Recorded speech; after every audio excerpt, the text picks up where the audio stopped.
오늘은 건강한 영성 회복 세 번째 3년 차 두 번째 시간입니다.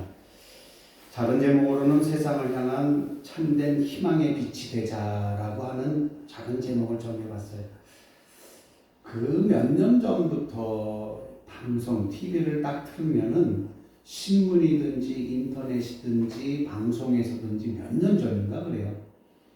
작심하고 그냥 한국 교회를 깎아내리는 듯한 한국 교회의 문제를 들춰내서 한국 교회가 이렇다고 해서 안티 그리스도인들, 반 그리스도인들 그리고 반 크리스찬들이 나오게끔 만들었던 시절이 있었어요. 요즘은 조금 많이 잦아들었는데 몇 년 전에는 그랬어요. 아시잖아요. 근데 문제 삼는 내용들은 다 이런 거였었어요. 한국 교회가 재정을 너무 불투명하게 한다 이런 이야기였어요. 그 얘기가 뭐냐면은 교회가 공익을 위해서 그리고 공익을 위한다는 명분으로 세금을 내지 않고 있어서 우리는 교회는 세금이 없어요. 교회는 세금이 없어요. 그냥 전기세, 주민세 이런 것만 내요. 어떤 기업 세금 이런 게 없어요. 공익을 위한다는 그런 이유 하나만으로 세금을 내지 않고 그냥 재산을 늘려. 근데 이 재산을 늘려가는 거는 일부 대형 교회들의 문제였던 거였었어요. 그러니까 그렇잖아요. 한 사람만 딱 꼬집어서 얘기하면은 괜찮은데 그 한 사람 꼬집힌 사람에가 속해 있는 공동체 전체가 욕먹게 돼 있잖아요. 그렇잖아요. 교회가 그랬었어요. 몇몇 대형 교회들이 말이 많았잖아요. 세습한다. 그 다음에 건물을 졌는데 너무 터무니없이 많이 크게 졌다. 뭐 이런 이야기들이 많이 있었잖아요. 아무튼 이런 일들이 있었어요. 그래 이런 일들이 또 뉴스를 통해서 지면을 통해서 인터넷을 통해서 막 불러일으켰고 이러한 일들이 한국 교회 속에서 또 큰 논쟁을 불러일으키기도 했어요. 교회가 어떤 형태로든 변화를 할 것이다라는 예상은 했었어요. 근데 변화가 조금씩 되어가고 있는 건 사실이에요. 저는 직업이 뭐냐면은 여러분 아시겠지만 저는 목사예요. 그리고 교회에 대해서 관심도 많고 교계 뉴스에 대해서 지방의 일, 총회의 일에 대해서 관심을 가지고 있어요. 그러다가 어느 순간 이런 뉴스를 TV나 인터넷이나 신문 지상 지면을 통해서 접하게 될 때 가슴이 좀 아팠어요. 방송은 한국에서 손꼽히는 몇몇 대형 교회들을 샘플로 잡았어요. 그 교회들을 작정을 하고 이야기하기 시작한 거예요. 그리고 그 교회 담임 목사님들에 대해서 이야기를 했어요. 방송에서 지나치게 화로운 생활을 하고 있다라고 과장되게 이야기하는 부분도 많이 있었어요. 물론 교회에 대형 교회에 있는 목사들하고 농어촌에 있는 목사들하고 차이는 많이 나요. 담임 목사들의 사례 문제라든지 또 대형 교회에 있는 부목사들이 사실 이 농어촌 교회에 있는 담임 목사들보다도 사례가 훨 높아요. 2배가량 높아요. 이런 걸 가지고 이제 싸잡아서 이야기를 한 거예요. 그만큼 급여가 또 있으면 있는 대로 해야 되는 일들이 있겠죠. 물론 인정을 합니다만 너무 편차가 큰 거에 대해서는 조금 저도 마음이 좀 아픈 건 사실이에요. 사실 제가 알기로는 천주교 있잖아요. 천주교는 호봉제로 알고 있어요. 신부 몇 년 차는 전국에 있는 신부들이 똑같은 5년차 급여가 다 같아요. 다만 이제 큰 성당에 있는 분하고 작은 성당에 있는 분하고 판공비가 조금씩 달라지는 걸 제가 들은 거는 그래요. 제가 실수할 수도 있고 또 제가 잘못할 수 있는 거. 그래서 이 이야기는 강주용 목사의 개인적인 생각이지 천주교의 공식적인 입장은 아니다라고 하는 걸 말씀을 드립니다. 어쨌든 그래요. 그래서 이 방송이 나가고 나서 어떤 한 대형교회 목사님이 이 공개적인 비판, 방송국들이나 인터넷에서 하는 이 공개적인 비판에 대해서 반박을 했어요. 그 반박을 하는 말씀 중에 물론 자기가 하고 있는 일에 대해서 어떤 스스로 변호하려는 의도도 있지만은 다른 의도는 없었던 것 같아요. 뭐라고 그랬냐면 잘 들어보세요. 이 목사님이 교회가 크고 돈 많이 벌었던 그 돈을 많이 재정을 많이 갖고 있는 거에 대해서 예수 믿는 사람은 가난하게 살아야 된다. 예수 믿는 사람은 판자촌에 살아야 되고 예수 믿는 사람은 거지처럼 살아야 된다. 라고 말하는 사람들이 있습니다. 이것은 사탄이 하는 거짓입니다. 왜냐하면 예수 믿는 사람이 매일 얻어먹고 매일 동냥하고 살면 전도도 안 되고 덕도 안 되고 영광도 안 되는 겁니다. 우리가 이웃을 사랑한다면 이웃에게 먹을 것, 입을 것, 마실 것, 살아갈 길을 열어주고 도와줘야 되는데 우리가 도움을 받기 원하는 처지가 있는데 무엇을 도와준다는 말? 그러니까 가난하게 살면 우리가 이웃을 내 몸과 같이 사랑하라 도와줘야 되는데 지금 당장 내가 도움을 받아야 되니까 이게 무슨 필요가 있느냐 이거예요. 그러면서 이렇게 얘기합니다.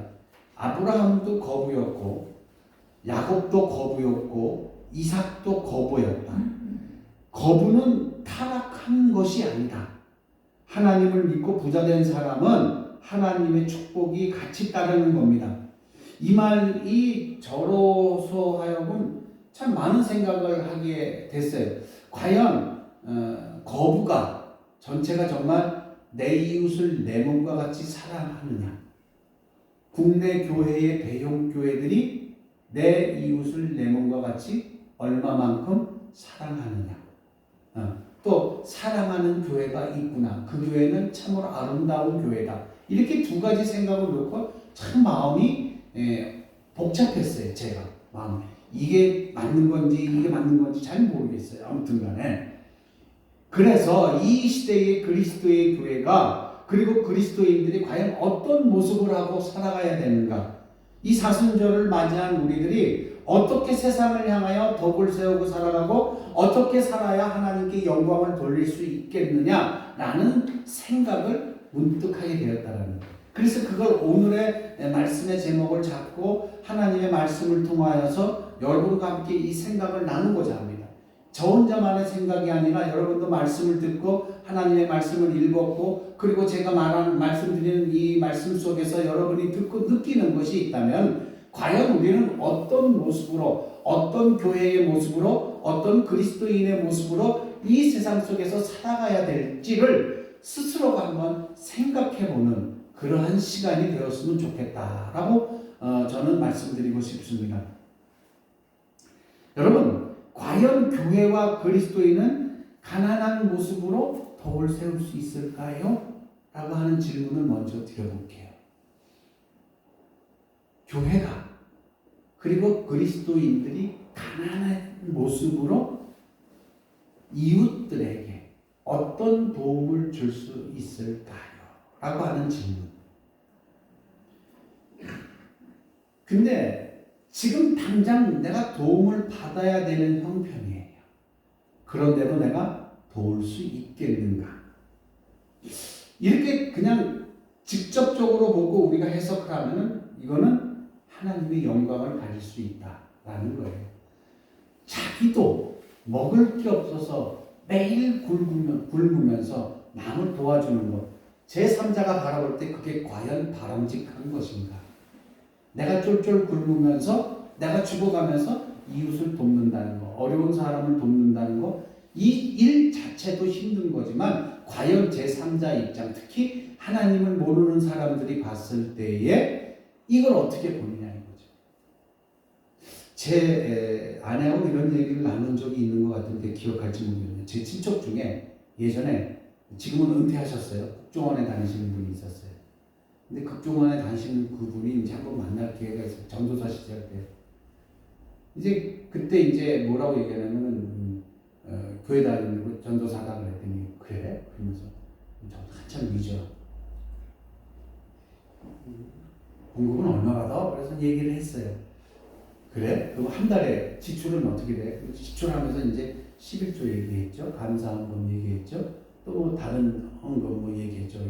야, 지금 너 당장 먹을 것도 없는 놈이 그거 왜 해? 이렇게 얘기하더라고요. 그러니까 오늘 말씀을 준비하면서 그 형님, 국정원에 계셨던 그 형님의 이야기가 생각이 났어요.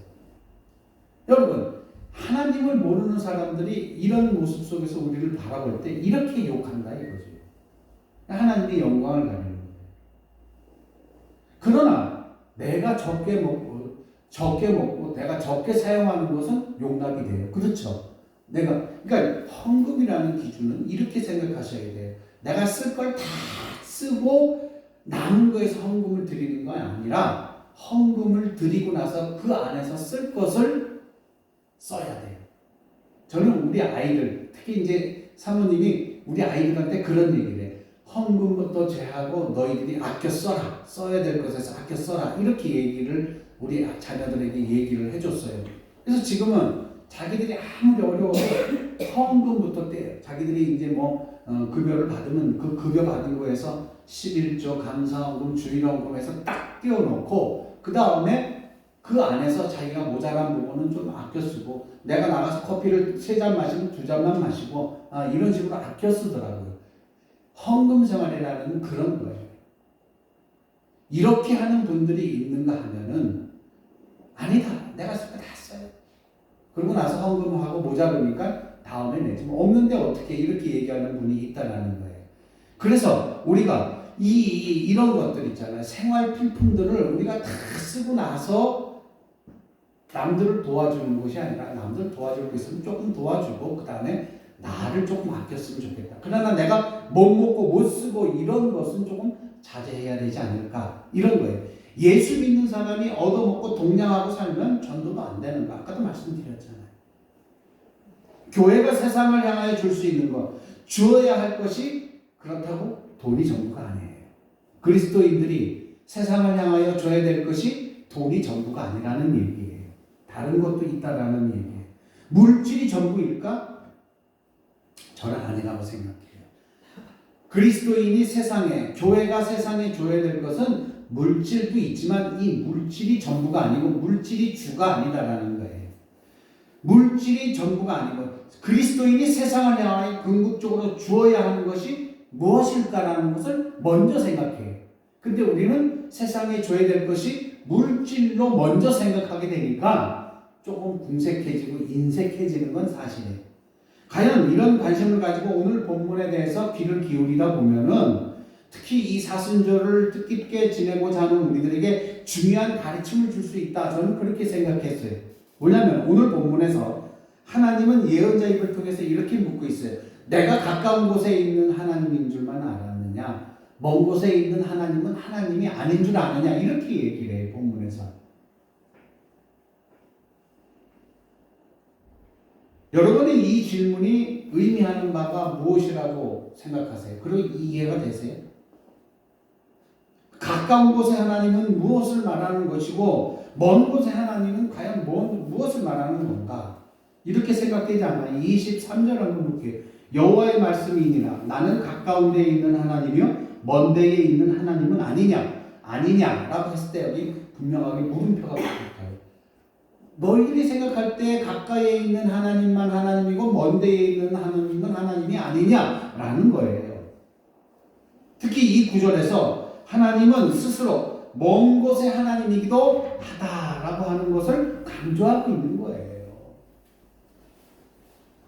이스라엘 백성들에게 먼 곳의 하나님이라는 개념을 통하여 전하려고 하는 의미가 뭘까? 오늘 본문에서 에레미야 선지자가 백성들에게 먼 곳의 하나님, 그리고 하나님이 에레미야 선지자에게 말씀하셔서 먼 곳의 하나님을 이야기하려고 하는데 그 의미가 뭘까? 그것을 이해하기 위해서는 우리가 본문의 역사적인 것을 생각해야 돼요. 배경은. 본문은 이 역사적인 배경은 어떤 일들이 많았냐면 거짓 선지자들, 거짓 예언자들이 끓는 시대였었어요. 그리고 이스라엘 백성들은 그 거짓 예언자들의 휘둘리며 살고 있었어요. 에레미야는 특히 동시대에 활동하던 거짓 예언자들과 많이 대립하고 싸웠던 경험이 있는 사람이에요.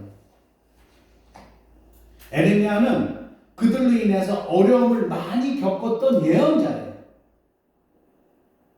특히 이스라엘 백성들은 언제나 거짓 예언자들 편에 서 있어요. 그거 참 이상하죠? 우리나라도 이단이 활개칠 때 정통교회보다는 이단에 많이 붙어 있었던 건 사실이잖아요. 이스라엘 백성도 마찬가지였었어요. 그러니까 거짓 예언자들 편에 서 있어요. 왜냐면은 그들은 이스라엘 백성들이 듣기 좋은 말만 했어요. 그런데 정작 정통 예언자, 하나님의 예언자인 그 예언자들은 듣기 좋은 말만 한 것이 아니라 듣기 싫은 말도 했어요. 백성들이 듣고 싶어하는 내용들만 하나님의 말씀이라고 이야기하면서 그들을 구슬렸던 거예요. 그리고 자기들에게 언제나 불편하고 부담스러운 내용을 선포하는 에레미야 선지자를 불편해했어요. 싫어했어요. 그래서 그 거짓 예언자들과 함께 에레미야를 오히려 거짓 예언자로 몰아붙이고 핍박했어요. 싫은 소리 하는 사람. 우리 교회도 가끔 있어요. 여러분, 교회에서 목사가 성도를 불러놓고 조용히 좋은 얘기도 할 때가 많지만 잘못된 부분을 집어서 얘기할 때도 있어요. 그러면은 그 성도는, 그 이야기를 들은 성도는 우리 목사님이 자기를 싫어하는 줄 알고 그 교회를 떠나보는 경우가 있어요. 제가 이제 부교육자 생활을 하면서 학생부를 맡았어요. 학생부의 어느 선생님이 좀 올바르지 못한 행동을 했어요. 그래서 제가 끝나고 나서 그 선생님을 불러서 이야기를 했어요. 선생님, 이런 부분은 좀 아닌 것 같습니다. 이런 부분은 좀 지양해 주셨으면 좋겠습니다라고 얘기를 했더니 한 달 있다 그 선생님이 그만뒀어요. 이유가 뭐냐고 그랬더니 전도사님이 자기를 미워하고 자기 잘못만 끄집어 얘기한다라는 거예요. 저는 그게 아니었거든요. 그래서 목사님한테 불러가서 2차 저차에서 이렇게 말씀드린 일은 있습니다. 그랬는데 그 선생님이 그거를 오해하셨던 것 같습니다. 그랬더니 담임 목사님이 뭐라고 말씀하시냐면은 잘했어요. 그렇게 속 좁은 그리스도인들은 예수님이 좋아하지 않을 거예요. 어떻게 교회 안에서 다 좋은 얘기만 할 수 있겠습니까? 잘못된 부분을 짚어줘야 하는 것은 목회자가 해야 될 일입니다. 신앙생활의 정도를 벗어났을 때 엇가른 길로 갈 때에 바른 길로 갈 수 있도록 잡아주는 게 목회자입니다. 전사님 잘하셨어요. 선생님 구합니다. 이렇게 말씀하시는 거예요. 그때 내가 좀 미안한 감도 있었지만 힘을 얻었죠. 여러분, 하나님이 여러분이 기도하실 때에 책망의 말씀을 하실 때도 있어요. 아니면 저를 통해서 여러분에게 조용히 책망의 이야기를 할 때도 있어요. 저를 싫어하지 마시고 하나님을 싫어하지 마시고 이것이 내가 가야 될 길을 올바로 알려주고 있는 길이구나, 그렇게 생각하시기 바랍니다. 그래서 여러분들과 제가 함께 신앙생활을 할 때 때로는 여태까지 제가 그런 적은 없습니다만은 때로는 싫은 소리도 할 수 있을 거예요. 여러분도 저한테 싫은 소리 할 수도 있고요. 그때 서로가 오해하지 않았으면 좋겠다라는 거예요. 자, 하나님의 한 가지 면을 먼저 배워야 돼요. 그게 뭐냐면은 그것을 전부로 여기고 그 관점을 하나님으로 규정하려고 하는 일은 우리는 지향해야 돼요. 그걸 좀 없애야 돼요. 그 얘기는 뭐냐면은 하나님의 사랑에 대해서 배우면은 하나님은 사랑뿐이 없는 분이라고 우리는 이해합니다. 하나님에게는 사랑만 있는 것이 아니고 무서움도 있어요. 질투도 있고 여러 가지의 하나님의 속성이 있어요. 그래서 하나님의 이 부분만 듣고 하나님이 이 전부가 이거다라고 생각하시고 오해하시면 안 된다라는 거예요. 그래서 오늘 본문에 나오는 것, 내가 좋아하는 대로, 내가 납득할 수 있는 대로, 내가 익숙한 대로만 하나님을 내가 체험하려고 해요. 이것이 바로 이스라엘이 하나님 앞에 지었던 죄악이에요. 하나님을 내 생각에 끼워 맞추는 거예요. 여러분 기도도 그렇게 하시면 안 돼요. 여러분이 생각하시는 하나님을 여러분 기준에 맞추지 마세요. 여러분이 하나님의 기준에, 예수 그리스도의 기준에 맞추셔야 돼요. 내가 어떠한 일을 한다. 예수님은 이렇게 하셨을 거야 라고 나는 미리 결론을 내려버리고 내가 그 일을 해요. 근데 그 일이 예수님이 원하지 않는 길일 거예요. 예수님도 나 같은 입장이셨으면 이렇게 하셨을 거야 라고 우리는 책임 전가를 할 거예요. 그거는 아니거든요. 여러분, 어떤 일을 결정할 때 정말로 기도하시면서 결정해야 될 일이 이러한 오류를 범하지 않기 위해서예요. 그러니까 나에게 익숙한 대로만 익숙해져 있는 대로만 하나님을, 예수님을, 성령님을 판단하려고 하는 것이 그리스도인들이에요. 나한테 익숙한 게 뭐예요? 칭찬, 복 이런 거예요. 그러다가 죄악 얘기하면은 에이 우리 목사님 요번에 설교 준비 안 했나 보다 이렇게 생각해요. 나한테 익숙하지가 않아요. 물론 목회자들한테도 잘못이 있어요. 왜 복에 대한 것만, 왜 그런 것만 얘기했는가? 왜 교회 안에서 죄악에 대해서 얘기하지 않았는가? 이런 것 목회자에게도 일부 책임은 있어요. 그런데 대다수 그리스도인들이 나의 신앙생활을 내가 익숙한 대로만 하려고 해요.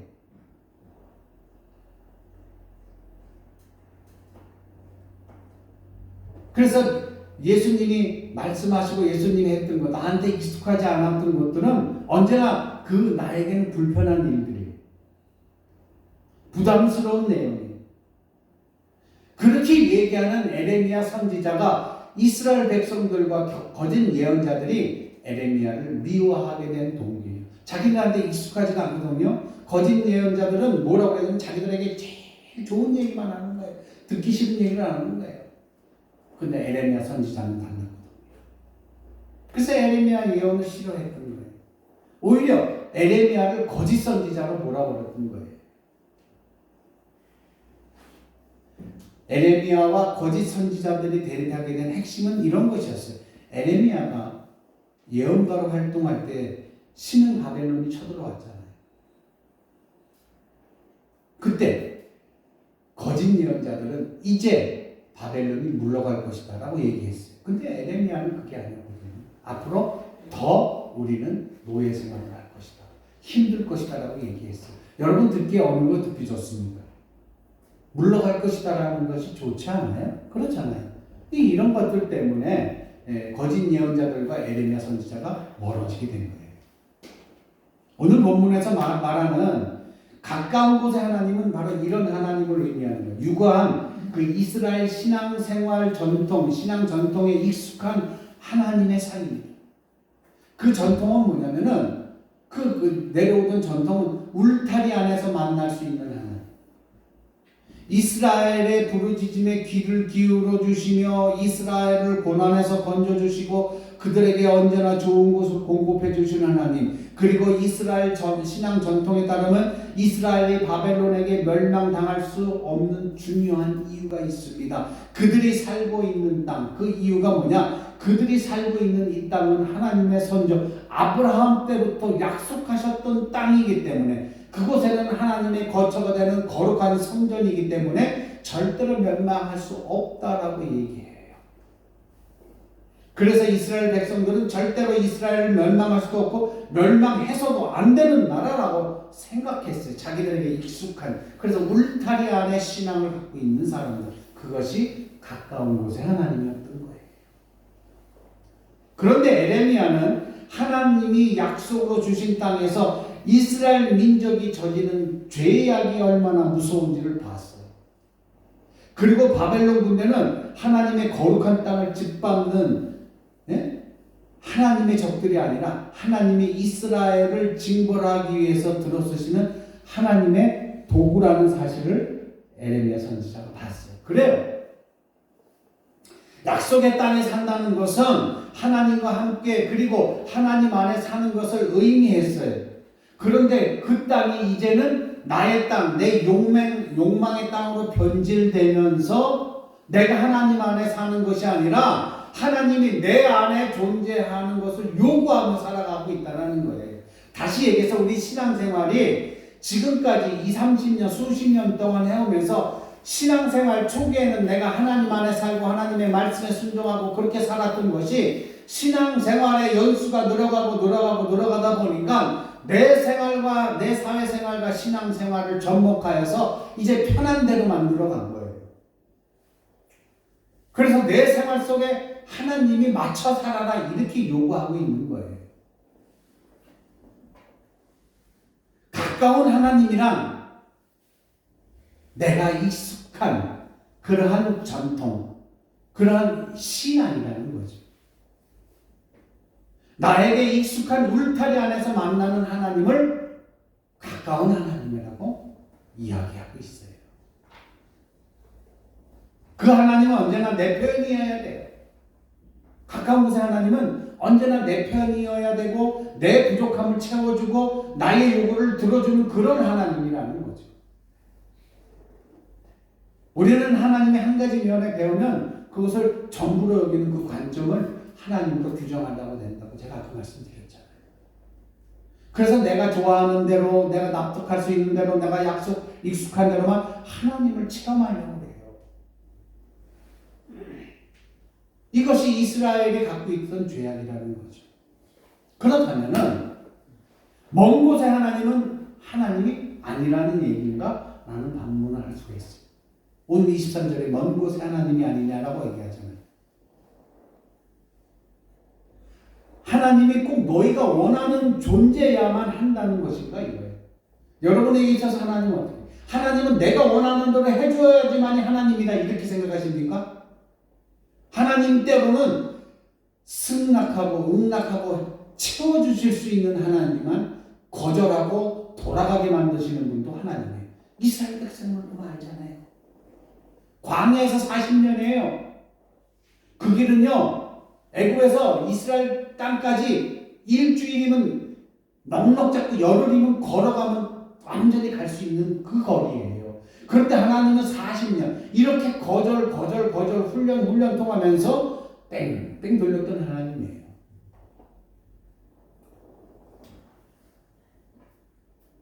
내가 좋아하는 하나님 존재만이 하나님이 될 수 있다라는 논리를 우리가 만들어가고 있는 거예요. 여러분 신앙생활 어때요? 이게 안 되면은 이게 하나님의 뜻이 아니야 라고 기도하면서 안 된 것도 감사합니다라고 또 한 감사 기도 해본 적 있어요. 안 되면 하나님 이런 것도 안 들어주시고 뭐 하는 거야 라고 얘기하죠.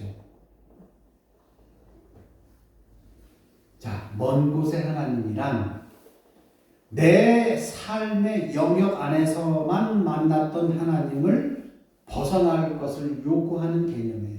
결국 본문에서 말하는 먼 곳의 하나님이란 지금 나의 신앙 전통으로, 지금까지 나의 믿음으로, 지금까지 나의 가치관으로, 지금까지 나의 이해력으로는 도무지 용납하고 받아들일 수 없었던 그 하나님을 말하는 거예요.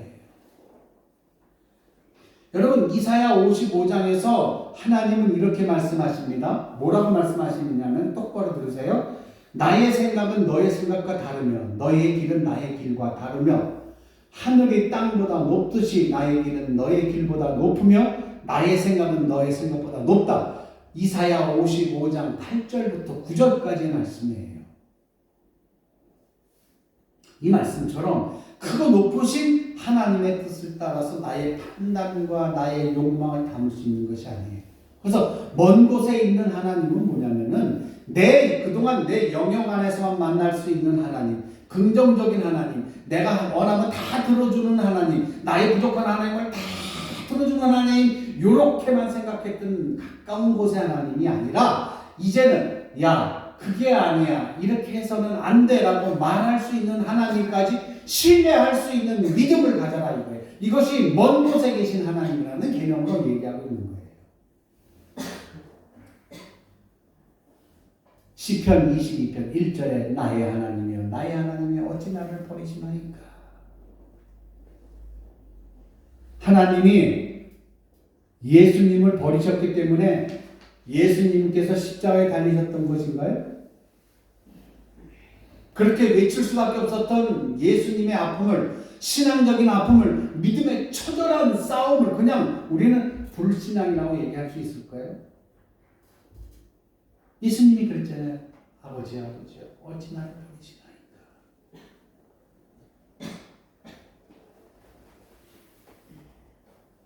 그 예수님의 절규는 바로 먼 곳에 하나님을 받아들이는 그 믿음이었던 것을 우리 잊으면 안 돼요. 하나님은요, 내가 언제나 손을 뻗으면 잘 잡을 수 있을 만한 지금 거리에 계신 것뿐만 아니라 먼 곳에도 계시다라는 걸 깨달아야 돼요. 이걸 깨닫는 건 신앙의 성숙을 얘기합니다. 우리가 사순절을 보내면서 절제의 시간을 보내야 하는 이유가 하나님의 멀리 계심을 좀 배워야 되겠다라는 생각이에요. 예수님의 십자가가 우리에게 가르쳐 줍니다. 예수님은 그 고통으로 허물어지는 듯 보였어요. 그렇죠? 십자가에 달리면서 허물어지는 것으로 보였어요. 그러나 예수님의 고통이 인류를 구원했다는 사실을 우리가 다 알고 있잖아요. 그의 죽으심으로 말미암아 부활하셔서 그 부활하신 예수 그리스도를 믿음으로 말미암아 우리의 죄도 모두 없어졌다.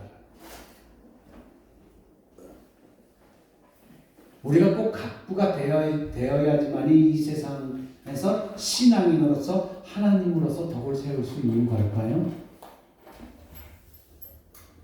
하나님의 영광을 드러낼 수 있는 건가요? 세상에 하나님의 뜻을 온전히 세워지는 그 길을 위해서 스스로 희생하고 고통을 지는 그 길을 택할 수 있는 용기, 예수님과 같이 그 고통의 길을 택할 수 있는 용기, 그래서 진정으로 나의 신앙의 덕을 세워서 내가 없지만은 있는 것 가운데 자그마한 것도 이웃을 사랑할 수 있는 곳에 사용되어질 수 있는 것, 이게 어떤가요? 여러분이 진실한 신앙인이라면, 우리가 그리스도를 진실하게 따르는 사람들이라면 세상은 우리에게 참된 희망을 보고 싶어 합니다. 여러분, 그 희망을 주시는 동화성결교회 성도들에게 주의 이름으로 간절히 축복합니다. 이렇게 기도할게요. 가까운 곳에 계신 하나님뿐만 아니라 먼 곳에 계신 하나님, 응답하지 않는 하나님도 하나님임을 우리가 알게 하여 주시옵소서. 여러분 기도로 잠시 동안 우리 소리 없는 기도, 묵상 기도 다 같이 고개 숙이시고 눈 감고 잠시 동안 기도하시도록 하겠습니다. 기도합니다. 사랑의 하나님, 오늘 우리의 신앙의 습관 때문에 우리의 하나님은 내 지근거리에 계시다, 그 하나님만 하나님이라고 믿었던 우리들이 있지 않았나 이렇게 생각합니다.